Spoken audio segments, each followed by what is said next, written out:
Hey guys, welcome to another video, and today we are going to be opening our first roll of wheat pennies.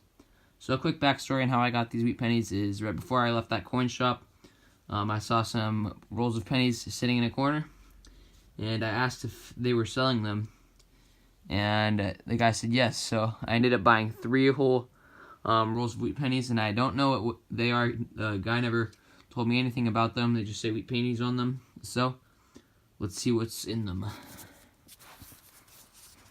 So let's open our roll. If I can. Good thing I have this tripod so I can open with 2 hands instead of 1.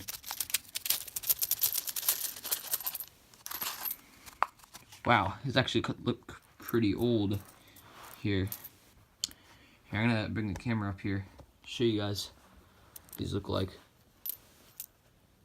Wow, these are all old. Wow. Well, most of them are old. This one's in 1945. But here, I'm gonna go through them with you guys. So, let's start. So the first one on the end is in 1925, I think. Nope, 1935. Hold on, let me turn on my flashlight. It'll make it easier for you guys to see. Alright, here we go, guys. So the first one we have is in 1935. No mint mark. We have a 1945S. 1920. No mint mark. Wow, guys, so the roll seems to have mostly older ones in it, which is really cool, because I only paid $2 for each roll. 1925 or 35. I don't know why I keep thinking that the 3 is a 2. This one looks like another old one. 27. Wow, lots of oldies. This one looks a little bit newer right here. Yep, 52D. We have 35. 1944. Another 1945S. 1956. Another 1935. There's a lot of 1935s in here.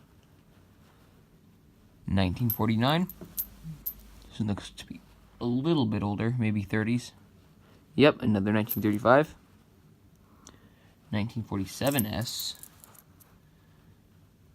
Another 1935. So many of those. This one's in 1940. Next one is in 1935. Ooh, in 1919. It's the first teens we've gotten so far. And we're about halfway through the roll. Actually, a little less than halfway. Ooh, a 1909. Wow. Can't believe we got one of these in the roll. Alright, let's flip it over to see if it has a VDB. That is awesome. I only have a few of those. Let's see if it's got the VDB on it. Nope, didn't think so. Because, again, these rolls were bought from a local coin shop, so I think they would be careful enough to not put those in there. But it's fun to guess anyway. Actually, probably should put that aside. Anyway, let's keep on looking. Got another 1935. Let's see what else. 1937. This one's in 1935 again. Ooh, here's a good one.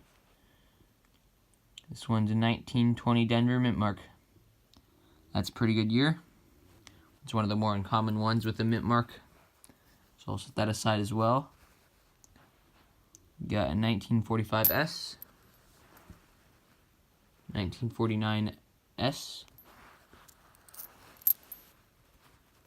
This one's in 1935 again. 1944 with a Denver mint mark. 1954 Denver. 1956 and 1935. 1957 Denver. 1945S. Another 1935. I've gotten so many of those. 1946 Denver. Here's a 1948. Not in bad shape. Here's another somewhat older one. 1947. Looks like it's got maybe an S mint mark. Well, let me look. Yep, S mint mark. Another older one, 1936. It's not in bad shape. It's got some good detail. This one right here is 1935 again. Alright, we're about 3/4 of the way through. Another 1935. 1944. Another 1935. 1950 Denver.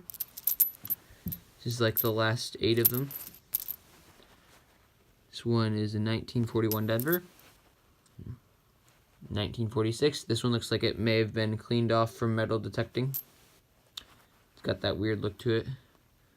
The duller, darker color. Here's another 1935. A 42. Now the last 4 wheat pennies. This one looks like another older one. 1921. It's a pretty good year. It'd be a lot better if it had a mint mark though. That would be cool.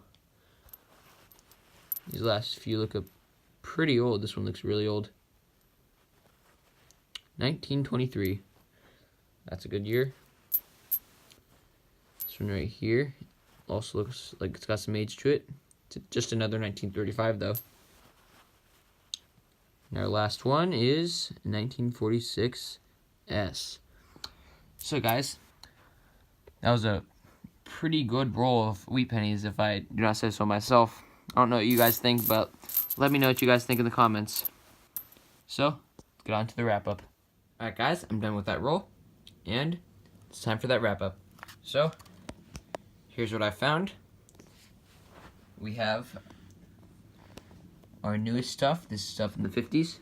We had a 1950 Denver, 1952 Denver, 1954 Denver,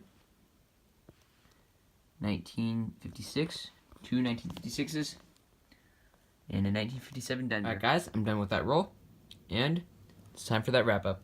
So, here's what I found. We have our newest stuff. This is stuff in the 50s. We had a 1950 Denver, 1952 Denver, 1954 Denver, 1956, 2 1956s, and a 1957 Denver. Now for the 40s, we had a 1940, 1941 Denver, 1942, 1944, and a 1944 Denver. 1944 Denver, 1945 S. We had 5 of those. 1946, 1946 Denver, 1946 S, 2 1945 S's. Those are in the wrong pile, by the way. In 1948 and 1949. Now for the 40s, we have 1940 and 1941 Denver, 1942, 2 1944s, and 1944 Denver. We have 7 1945 S's, a 1946, 46S, and a 46 Denver. We have 2 1947 S's, and a 1948 and a 1949. Now on to the 30s. We had some weird finds in the 30s. We had over 15 1935s in the entire roll. So I counted 16 1935s in that roll. That means the roll was 32. It consisted of 32% 1935 wheat pennies, which is crazy. But considering that could have been 32% 1957s, I am not disappointed. And then we also had a 1936 and a 1937. Now, for the 20s, that's where it began to get good. We have a 1920, a nice 1920 Denver, which is a more uncommon year. I'm very happy with that. 1921, 1923, 1925, and a 1927. And for the teens, we only had 1 from the teens. We had a 1919. And we had 1909. I'm super happy with that find. It's just a normal Philadelphia, no VDB, but it's in pretty nice condition. Still has got quite a bit of detail left on there, and you can see the wheat backs pretty well. So that is pretty awesome roll, and I hope you guys enjoyed this video. And if you did, give it a thumbs up. If you guys have any questions or comments, you can comment them down below. And I hope to see you guys in the next video. Bye bye.